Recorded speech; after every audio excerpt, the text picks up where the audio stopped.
Pernah nggak sahabat ruang belajar merasa sudah kerja keras, tapi hasil yang diraih seperti itu saja, jauh dari harapan, bahkan cenderung stagnan? Assalamualaikum sahabat ruang belajar, semoga sehat selalu. Selamat datang kembali di channel kami, Ruang Belajar. Sementara di sisi lain, ada orang yang kelihatannya bekerjanya biasa saja, tapi justru hasilnya sangat luar biasa. Pada video ini, kita akan mencoba memahami kenapa sih kerja keras kita hasilnya tidak sesuai dengan harapan. Sebelum lanjut, silakan klik tombol subscribe buat kalian yang belum subscribe, nyalakan notifikasinya, berikan juga komentarmu setelah melihat video ini. Follow juga akun Instagram kami @ruangbelajar.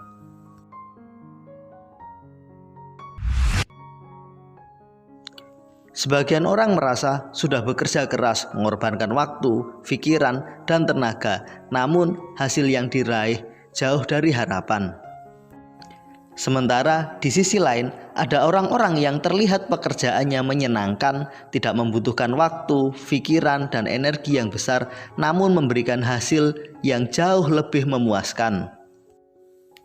Satu hal yang harus kita catat bahwa kerja keras bukan sekedar urusan kerja fisik, namun juga terkait dengan hati, pikiran, dan juga ucapan. Anda harus paham bahwa sejatinya kita adalah kumpulan dari energi. Energi tersebut memancar dari dalam tubuh kita. Energi tersebut keluar dari jalannya masing-masing. Ada energi yang keluar dalam bentuk tindakan secara fisik, berupa berjalan, berlari, atau aktivitas fisik lainnya.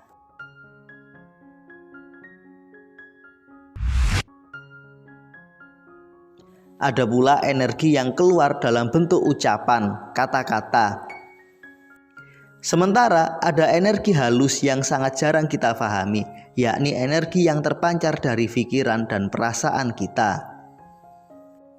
Energi yang terbangun dari emosi dan perasaan yang ada pada diri kita punya pengaruh yang sangat besar terhadap diri kita. Misalnya saja, emosi negatif yang muncul ketika Anda gugup karena telah berbohong. Kondisi ini membuat segala hal yang ada dalam tubuh Anda berubah. Anda berkeringat, kata-kata yang Anda sampaikan juga gugup, pikiran Anda tidak tenang, pada akhirnya secara fisik sangat mengganggu. Ini merupakan salah satu bukti bahwa energi yang halus dalam bentuk emosi dan perasaan punya pengaruh yang sangat besar terhadap aktivitas fisik kita.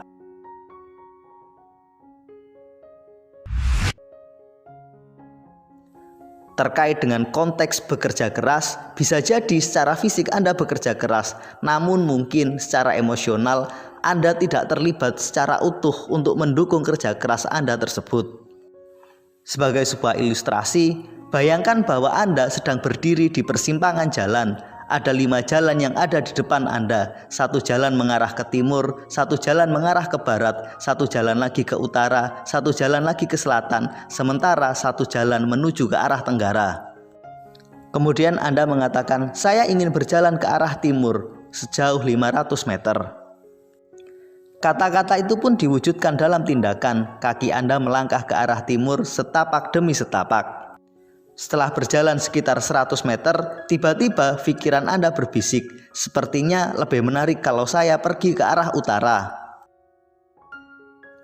Kemudian Anda berbalik arah, berjalan 100 meter ke titik awal persimpangan jalan. Kemudian langkah kaki Anda mulai berjalan ke arah utara. Setelah berjalan sekitar 50 meter, perasaan Anda merasa tidak nyaman. Perasaan Anda kemudian berbisik, sepertinya saya harus pergi ke arah barat. Setelah itu Anda berbalik arah kembali, berjalan sejauh 50 meter menuju ke titik awal persimpangan jalan. Kemudian Anda pun berjalan mengikuti bisikan perasaan Anda. Setelah berjalan 50 meter, Anda tiba-tiba berhenti dan berpikir ulang. Kemudian pikiran Anda tiba-tiba berbisik, sepertinya lebih baik saya mengikuti tujuan awal saya, yakni berjalan ke arah timur sejauh 500 meter. Anda pun berbalik arah lagi, kembali ke titik awal persimpangan jalan tadi. Tanpa sadar, Anda telah mengeluarkan begitu banyak energi dengan berjalan ke sana kemari, namun pada akhirnya kembali lagi di titik awal. Mungkin secara fisik Anda telah bekerja keras, namun pada akhirnya Anda tidak mendapatkan apa-apa karena di dalamnya ada keraguan-raguan dan ketidakkonsistenan antara pikiran, hati, dan tindakan serta ucapan.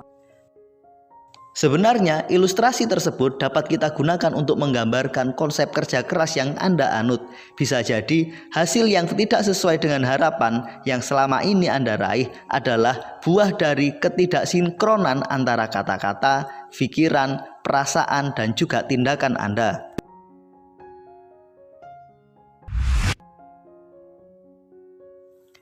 Solusinya sangat sederhana. Anda harus menyatukan antara pikiran, kata-kata, tindakan, dan perasaan pada satu jalur yang sama.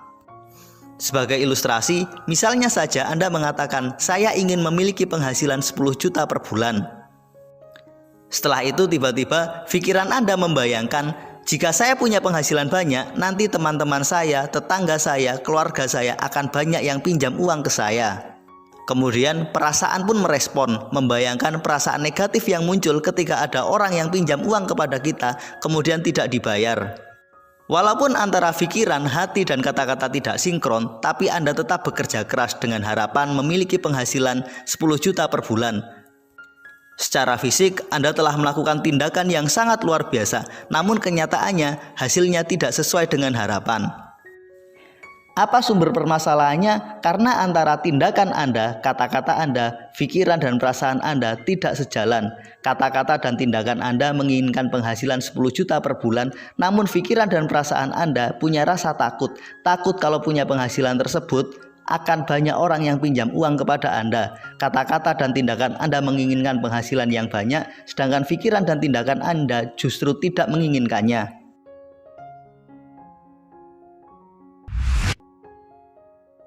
Bagaimana caranya agar pikiran, perasaan, tindakan, dan kata-kata kita sinkron?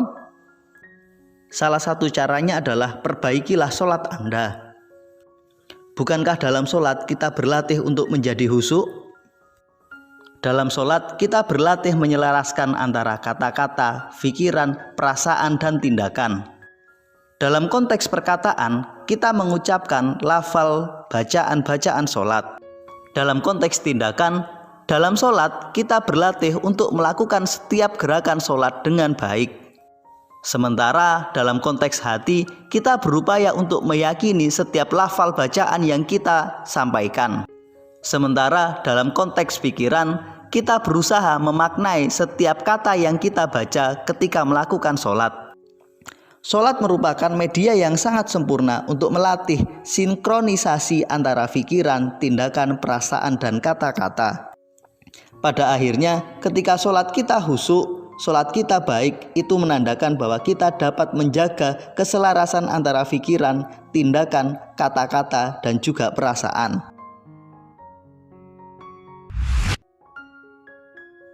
Kemudian kondisi tersebut kita aktualisasikan dalam kehidupan nyata. Kita berupaya untuk membangun kesuksesan dengan cara melakukan sinkronisasi antara pikiran, tindakan, kata-kata, dan perasaan kita. Berusahalah untuk tetap khusyuk dalam setiap aktivitas kita, menjaga konsentrasi pikiran, menjaga hati dan perasaan agar tetap baik, menjaga kata-kata dan konsisten dalam tindakan, sehingga kerja keras kita benar-benar mendapatkan hasil sesuai dengan harapan. Mudah-mudahan kita senantiasa dapat menyelaraskan energi yang ada pada diri kita, baik kata-kata, perbuatan, pikiran, dan juga perasaan. Semoga video ini bermanfaat. Sampai ketemu pada video kami berikutnya. Terima kasih telah menonton. Assalamualaikum warahmatullahi wabarakatuh.